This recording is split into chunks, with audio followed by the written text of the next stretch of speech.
നമ്മുടെ ഭാഷാ നിഘണ്ടുവിലേക്കൊരു വാക്ക് പുതുതായി പിറന്നിരിക്കുന്നു. പ്രത്യേകിച്ച് രാഷ്ട്രീയ പദാവലി പുതുതായി പിറക്കുകയും അത് കണ്ടുകൊണ്ടിരിക്കുകയും നന്നായി ആസ്വദിക്കുകയും ചെയ്യുന്ന രണ്ട്, പ്രത്യേകിച്ച് സാറ് അതിൻ്റെ നല്ല നിരീക്ഷകനും ഞാൻ നല്ല ആസ്വാദകനുമാണ്.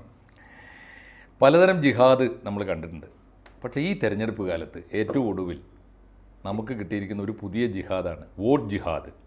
അത് ലവ് ജിഹാദ്, നാർക്കോട്ടിക് ജിഹാദ്, അതൊക്കെ കഴിഞ്ഞ് പല ജിഹാദും വന്നു. ഇപ്പോൾ ഒടുവിൽ നമുക്ക് കിട്ടുന്ന ജിഹാദാണ്. പക്ഷേ നിർഭാഗ്യവശാൽ നമുക്ക് മലയാളിക്ക് അത് സംഭാവന ചെയ്യാനുള്ള അവസരം കിട്ടിയിട്ടില്ല. ഇത് വന്നത് നോർത്ത് ഇന്ത്യയിലാണ്. ഞാൻ മനസ്സിലാക്കുന്നത് ഉത്തർപ്രദേശിൽ ഫറൂഖാബാദ് ലോക്സഭാ മണ്ഡലത്തിൽ നമ്മുടെ സൽമാൻ ഖുർഷിദിൻ്റെ മരുമോള് അനന്തരവള് അല്ലേ, മറിയം എന്താ അവരുടെ പേര്, അവർ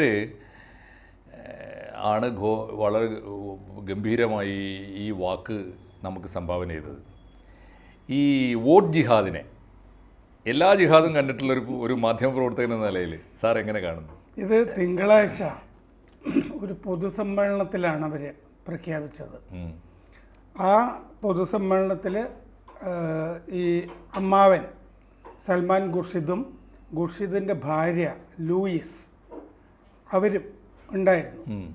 ഈ ഫറൂഖാബാദ് എന്ന് പറഞ്ഞ സ്ഥലത്ത് മണ്ഡലത്തിൽ 2019 ജയിച്ച രാജ്പുത് പുള്ളി തന്നെയാണ് ഇത്തവണയും BJPയുടെ സ്ഥാനാർത്ഥിയായിട്ട് നിൽക്കുന്നത്.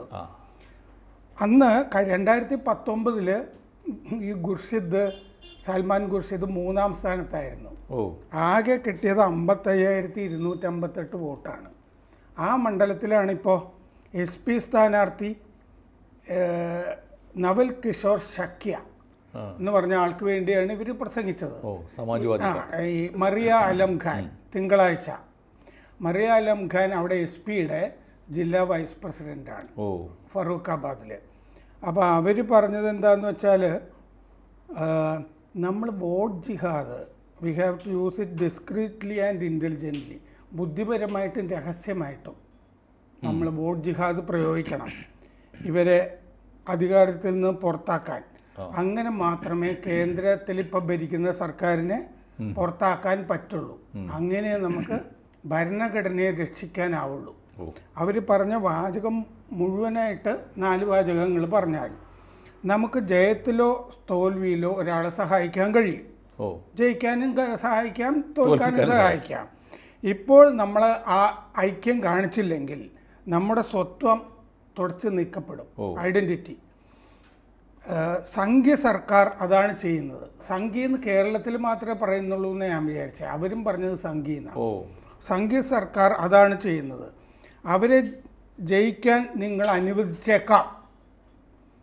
വോട്ട് വഴിയുള്ള ജിഹാദി വഴി മാത്രമേ ഈ സംഘി സർക്കാരിനെ പുറത്താക്കാനാവൂ, ഇവർ പൊതുസമ്മേളനത്തിൽ പറഞ്ഞു. അപ്പോൾ എന്നിട്ട് അവർ പറഞ്ഞു BJPയുടെ മുകേഷ് രാജ്പുത്തിന് ഇവിടെ ചില മുസ്ലിങ്ങൾ യോഗം ചേർന്ന് പിന്തുണ പ്രഖ്യാപിച്ചു എന്ന് കേട്ട് ഞാൻ ലജ്ജിക്കുന്നു. അപ്പോൾ BJPക്ക് സ്ഥാനാർത്ഥിക്ക് മുസ്ലിം പിന്തുണ ഉണ്ട്, അതിൽ ഞാൻ ലജ്ജിക്കുന്നു. ഇങ്ങനെ നിങ്ങൾ സ്വാർത്ഥമതികളാകരുത്, നിങ്ങളുടെ കുട്ടികളുടെ ജീവൻ വെച്ച് നിങ്ങൾ കളിക്കരുത്, അവർ തുടർന്ന് പറഞ്ഞു. അങ്ങനെ ഈ വോട്ട് ജിഹാദ് എന്ന് പറഞ്ഞിട്ട് ഇത് കേസായി, ഉടനെ കേസായിട്ട് എന്ത് ചെയ്തു എന്ന് വെച്ചാൽ, ഫറൂഖാബാദ് SP വികാസ് കുമാറി പെരുമാറ്റച്ചട്ടം ലംഘിച്ചു എന്ന് പറഞ്ഞിട്ട് IPC 295A അത് മതസ്പർദ്ധ, ആളുകളെയൊക്കെ വശം കെടുത്തുക, മതവികാരം പ്രകടപ്പെടുത്തുക, അങ്ങനത്തെ വൃത്തികേട് കാണിക്കുക. പിന്നെ മറ്റേ പീപ്പിൾസ് ജനപ്രാതിനിധ്യ നിയമം 125-ാം വകുപ്പ് അനുസരിച്ചിട്ട് ഈ ഒരു അധികാരി പറയുന്നതിനെ അനുസരിക്കാതിരിക്കുക എന്നുള്ള വകുപ്പ് അനുസരിച്ചിട്ടും കേസെടുത്തിട്ടുണ്ട്. കാരണം പെരുമാറ്റച്ചട്ടത്തിൽ ഇങ്ങനെ വേണം എന്ന് പറഞ്ഞിട്ടുണ്ടല്ലോ, അതനുസരിച്ചിട്ടില്ല. അതിപ്പോൾ ജനപ്രാതിനിധ്യ നിയമത്തിലെ 125-ാം വകുപ്പ് ലംഘിച്ചു. അങ്ങനെ 2 വകുപ്പുകൾ പ്രകാരം ഇവർക്കെതിരെ കേസെടുത്തിട്ടുണ്ട്. ഈ മറിയയുടെ ഭർത്താവ് ഇഷർ അലം ഖാൻ മുമ്പ് അവിടെ നിന്ന് MLA ആയിരുന്നു. തന്നെയാണോ അത് എനിക്ക് അറിഞ്ഞുകൂടാ, ആകാം. അപ്പോൾ ഇങ്ങനെ ഇവർ കുടുങ്ങാൻ സാധ്യതയുണ്ടെന്ന് തോന്നുന്നുണ്ടോ ഈ വോട്ട് ജിഹാദ് പ്രഖ്യാപിച്ചതോടുകൂടി? സാധ്യതയുണ്ടല്ലോ സാർ. എനിക്കതിൽ ഒട്ടും മനസ്സിലാവാത്തൊരു കാര്യം, ഈ സമാജ്വാദി പാർട്ടിയുടെ ഒരു ക്രെഡൻഷ്യലിനെ കുറിച്ച് നമുക്കൊരു ധാരണ ഉണ്ടല്ലോ. സമാജ്വാദി പാർട്ടി ഇത്ര നഗ്നമായി ഈ ഒരു ഒരു ഒരു ഒരു പൊളിറ്റിക്കൽ ഇസ്ലാമിൻ്റെ ഭാഷയിൽ സംസാരിക്കാറില്ലല്ലോ പണ്ട്. ഇതുവരെ നമ്മൾ കേട്ടിട്ടില്ല. ഇത്തവണ ഒരുപാട് SP സ്ഥാനാർത്ഥികൾ UP-യിലെ ആ ഒരു ഡോണൊക്കെ മരിച്ചുപോയില്ലേ അടുത്ത കാലത്ത്, കൊള്ളക്കാര്, അവിടെയൊക്കെ വീട്ടിൽ പോയിട്ടൊക്കെ ഈ ഇതൊക്കെ പ്രകടിപ്പിക്കുന്നുണ്ടല്ലോ, സഹതാപമൊക്കെ. ആ മുക്താർ അൻസാരിയുടെ വീട്ടിലൊക്കെ അഖിലേഷ് യാദവും പോയിരുന്നല്ലോ. അപ്പോൾ എന്താണെന്ന് വെച്ചാൽ അവിടുത്തെ എനിക്ക് തോന്നുന്നു UP-യിലെ ഒരു പൊളിറ്റിക്കൽ ക്യാരക്ടർ തന്നെ മൊത്തം മാറുന്നുണ്ട്. ഇപ്പോൾ യോഗി ആദിത്യനാഥ് അധികാരത്തിൽ ക്യാരക്ടർ മാറുന്നുണ്ടെന്ന് അഹമ്മദ് പറയുന്നത് ശരിയാണ്. കാരണം എന്താണെന്ന് വെച്ചാൽ ഇവരുടെ ഈ പട്ടിക ഉണ്ടല്ലോ, സ്ഥാനാർത്ഥി പട്ടിക, അതിൽ വലിയ വ്യത്യാസം വന്നിട്ടുണ്ട് ഇത്തവണ. BSP കൂടുതൽ, BSPയുടെ പട്ടികയിൽ 18 മുസ്ലിങ്ങളുണ്ട്, പിന്നെ 10-20 ബ്രാഹ്മണരും ഒക്കെ ഉണ്ട്. BSP അങ്ങനത്തെ ഇതല്ല, പാർട്ടിയല്ല. മാത്രമല്ല BSP പട്ടിക ജാതിക്കാരുടെ പാർട്ടിയല്ല. അതെ, SP മുസ്ലിങ്ങളൊക്കെ എടുത്തിട്ടുണ്ട്. അവരെടുത്തിട്ടുണ്ടല്ലേ. അത് അപ്പോൾ അങ്ങനെ വരുമ്പോൾ എനിക്ക് തോന്നുന്നു ഇതിലിപ്പോൾ യാദവന്മാർക്ക് ഭൂരിപക്ഷമുള്ള വിചാരിച്ചിട്ടുണ്ടാവാം. ഒന്ന് OIC-യെ ചെറുക്കാനാവാം. പിന്നെ ഒരു കാര്യം കൂടി ഉണ്ട് സാർ. അപ്പോൾ ഈ മുസ്ലിം പ്രാതിനിധ്യം BJP ഗവൺമെൻറ്റിലും മിനിസ്ട്രിയിലും സ്ഥാനാർത്ഥി പട്ടികയിലും ഗണ്യമായി കുറഞ്ഞിട്ടുമുണ്ട്. അപ്പോൾ അവർക്ക് ഈ പറഞ്ഞ ഈ തരത്തിൽ കമ്മ്യൂണൽ ക്യാമ്പയിനുള്ള അവസരം കിട്ടുകയാണല്ലോ. ആ ഭാഗത്തുള്ള ഏക മുസ്ലിം MP ഇപ്പോൾ BJP വിടുകയും ചെയ്തല്ലോ. വിട്ടുപോയി. മാത്രമല്ല എനിക്ക് ഇപ്പോഴത്തെ പട്ടിക ഇനി വരുന്ന പട്ടികകളിലുണ്ടോയെന്നറിയില്ല. ഇപ്പോൾ ഒന്നാം ഘട്ടത്തിൽ നമ്മൾ തന്നെ പറയുന്നുണ്ടല്ലോ, ഒന്നാം ഘട്ട BJP പട്ടികയിൽ ഒരേ ഒരു മുസൽമാനായിരുന്നു എൻ്റെ മലപ്പുറത്തെ സ്ഥാനാർത്ഥി സലാം സാറ്.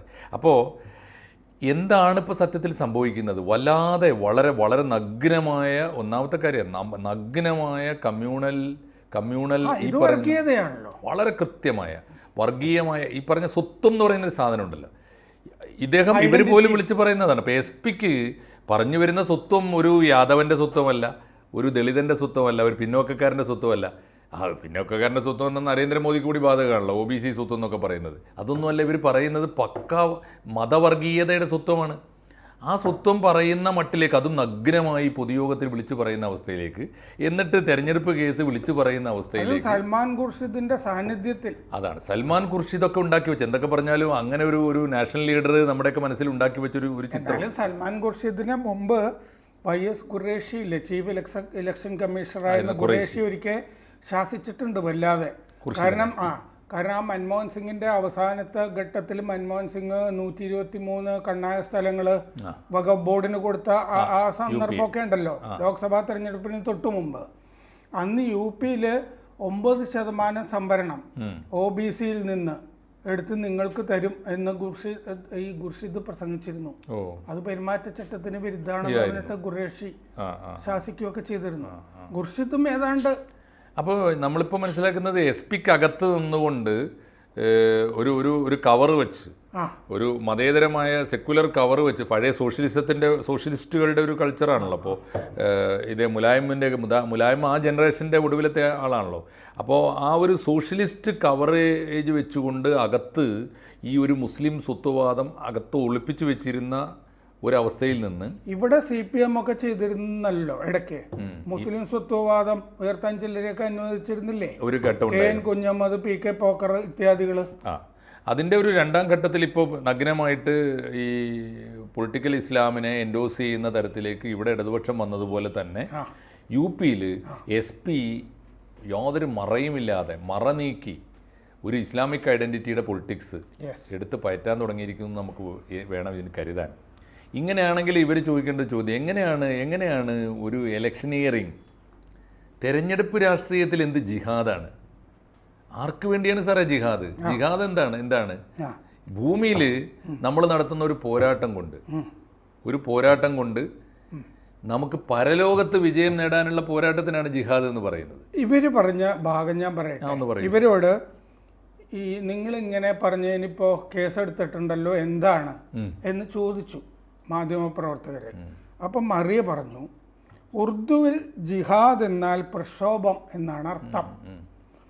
ജനാധിപത്യ പ്രക്രിയയിൽ നിങ്ങൾ പങ്കാളികളാകുക എന്നേ ഞാൻ ഉദ്ദേശിച്ചുള്ളൂ. ജിഹാദ് എന്ന് പ്രയോഗിച്ചപ്പോൾ ആരെയും വെറുപ്പിക്കാനല്ല അത് പറഞ്ഞത്. എൻ്റെ കുടുംബത്തിൽ പല മതക്കാരുമുണ്ട്. ഇതാണ് അവർ പറഞ്ഞ ന്യായം. ഇതെങ്ങനെയാണ് വിശ്വസിക്കാൻ എടുക്കുക? അഹമ്മദ് പറയൂ, ജിഹാദ് എന്ന് പറഞ്ഞാൽ പ്രക്ഷോഭം എന്നാണോ? ഒരിക്കലുമല്ല. അത് സാധാരണ അർത്ഥത്തിലുള്ള സ്ട്രഗിളും പോരാട്ടവും ഫൈറ്റും ഒന്നും അല്ലല്ലോ.